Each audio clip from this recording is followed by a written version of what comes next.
name is Jordan Carter. I'm a rap artist from Atlanta, Georgia. So I've been doing music my whole life. My parents enrolled me in kindergarten with piano lessons, and then I saw drumline a couple years later and started playing percussion in elementary school band. And once I hit middle school, that was it from there. I was in jazz band, concert band, and all of that, and that really took over my life, honestly, and got me to where I am now. I went to school, did my undergrad in percussion performance, and even did my master's in arts administration. So it's like, this is my life. I am a moving vessel for rap music and all things creative. Junior year of undergrad, one of my friends sent me a song that he did, and it had an open verse. I rapped on it. He just sent me the song, didn't say no words to say like you get on a feature or anything. I heard it, did my part, sent it back to him. He was like, yo, this is amazing. And then I played it for my friends and everything, and they were like, yo, this is next level.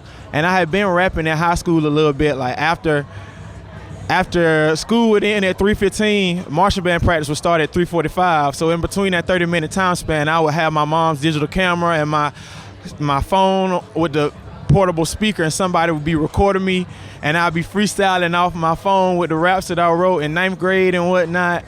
But as time progressed in high school, I started to get more serious into what I really wanted to do and go on to college, and it seemed as though the classical music and everything was really my ticket up. So all the other things fell by the wayside a bit, including rap music. And it all revitalized a junior year of college. And now I'm here. I realize I'm the best rapper alive, so I can't knock that calling. It completely carves my lane. I got a song called Sauce Dripping on the Left Side. It's very operatic, and every time I perform it, it's such a really good reception by everybody, and it fuses hip-hop and all the classical background that I have lived, and really just gives me a heightened sense of what to do when I hear a beat, honestly. So I'm able to manipulate the words that I say in a way that is easily received by people that's into more gangster shit, or people just like everyday people like you and I, you know. And me being from Atlanta helps me to slang my words in a way that'll people want to probably hear it again. And the classical music helps me to appeal to a wider array of listeners. So it's like a smorgasbord of culture, experiences, and all of that into my music. The west side of Atlanta. Yes, sir. I went to Mays High School, Young Middle School, all that, you know. I thought that it would be easy. I thought it would be much easier than I thought. Well, yeah. I realized that rappers nowadays aren't necessarily rappers. It's more so about the best content creators. And I came in as a musician thinking the best music would get the most notoriety, and that simply is not the case. And that's something that I was grappling with earlier on as I started to get for real about rap music. But it's simply about who can post the most engaging content, honestly. You don't have to go hard anymore. It's really I was watching this I forget what Genius interview I was watching, but YB and Cordae, he said hip-hop music is a lick right now.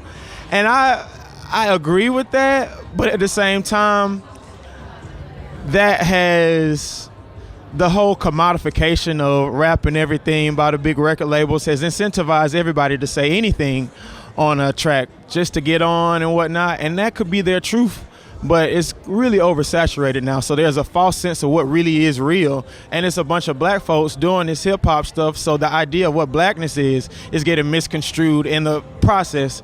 So it's all of these things that I'm grappling with and trying to find my place in hip-hop and what I can actually offer to affect change. The advice that I would give them is to stay true to yourself, but I've been following that advice. And most of the people that are gravitating towards my music are people that need to hear it, you know, that need to hear my songs and aren't necessarily in it for, well, they like it because it's a vibe, but it's more so really, really some therapeutic type stuff when they hear my music, because it's just a breath of fresh air. Because like you turn on the radio, it's a song about shooting and everything, and it be lit. So you gonna ride with it, and even your mama gonna know the words to it. But it's just it's a sense of comfort and productivity that I want people to feel, that people do feel when they hear my music. Like they're actively adding something to themselves by listening and digesting what I have to say. But at the same time, I've been in it for a few years, and I am where I am, and I'm blessed. But I'm not on a major, big platform, so I tell them that to stay true to themselves, but with a grain of salt. Because if you really, really want to get on, some of that may have to come to a compromise in terms of how real you are with yourself and what the masses really want, honestly. I did more Instagram things to promote my songs, and that has been kind of fun. I like to it's kind of cool to be behind the camera and doing some funny shit for my music, and it also it allows me to show a different side of myself, honestly, because a lot of my music I be telling the truth and getting serious, touching upon some deep stuff over a nice beat so everybody is digestible for everybody, but I'm still hitting on what I really want to hit on. But being in front of the camera allows me to be more lighthearted and get to show people a side of me that they want out of their most favorite mainstream rapper that they don't necessarily get out of me all the time. So that gives me the opportunity to, dabble into that a little bit. You can't do it alone, honestly, and you may think you have a great idea, but collaboration makes it all work out, honestly. And one thing I'll say about a team is that you have to keep your eyes peeled and weary about people that just want to come in and help your vision when they don't necessarily have a vision for themselves, and then they'll start impeding upon your show because it's literally your show. And the more people you have around you that are helping you out, per se, that don't have their own, your vision will start to become their vision, and it may become further away from what you initially wanted it to be, because you're getting all these outside influences. So it goes back to staying true to yourself, honestly, when you're with the team, for sure, because a lot of people will have you second guessing your ideas, and you're the one that got them interested in the first place to want to come around and throw you a bone. So and that's something that I'm very, very current in my own day-to-day life as an artist. My mom and my dad says this about the Falcons and the Panthers and all the they say the coaches think about what you have done for me lately. And if you ain't necessarily been contributing, you're going to get cut from the team. You're going to get benched. And there are other people that are hungry and are able to notice talent. And that's that. I hate to sound indispensable with people, but some people, aside from helping you out and being your team, some people also don't understand the value of friendship. And you cannot have those people in the mix doing business with you if they don't get the basic fundamentals of what it really means to be someone's compadre, honestly. So just keep your eyes peeled at all times, because you never know.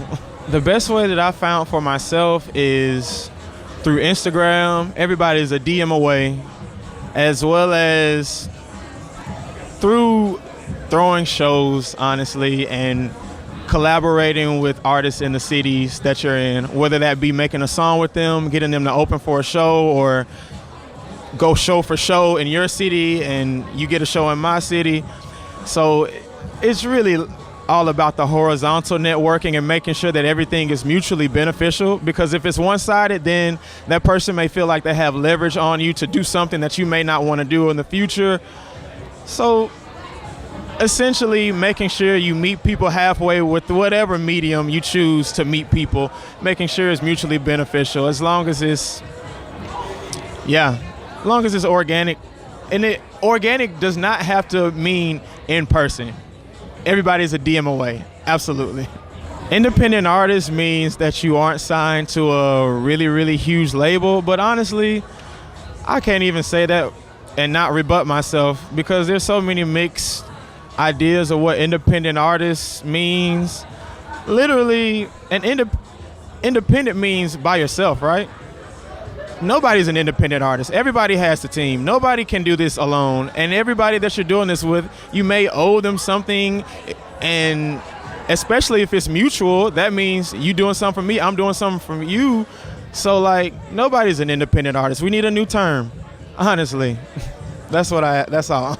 And people are probably answering in circles when they get that question, honestly. There's no one. People say Chance the Rapper is independent. People say Young Dolph is independent. And Young Dolph will come back and say, yo, I just signed a couple deals. I feel like there's all of the label independent is really, really detrimental to the upcoming artists who have no idea of what they can latch onto in terms of independent. Because then Gary Vee will do a video with one big rapper saying, it's all about being independent and this is the way to be independent. Then the Breakfast Club interview will have Chance the Rapper on it with his idea of what it means to be independent. And then TuneCore has a blog about what it means to be independent. So there's all these different valid ideas of what independent means, because everybody who has made it has their own testament as to what is real to them. But for us, it's just like, whoa, independent. Like, what the heck? Honestly, there's no clear definition of what it is. I love TuneCore because it makes it easy. I have been with TuneCore since I started putting out music, honestly. And they make it easy with the publishing administration to potentially get your songs placed in different advertising and things like that. And I can easily see how much I'm making off my songs and whatnot. It's just a pretty user-friendly interface, honestly. What's good, y'all? Jordan Carter here. Y'all go check out my new project, My Favorite Things 2. And I got a new project coming out December 2019. Stay tuned for that. Y'all can follow me everywhere at What Jordan Raps on all social media platforms. You can follow me on Apple Music, Spotify, all digital streaming platforms, Jordan Carter. Just type that in. Best rapper alive.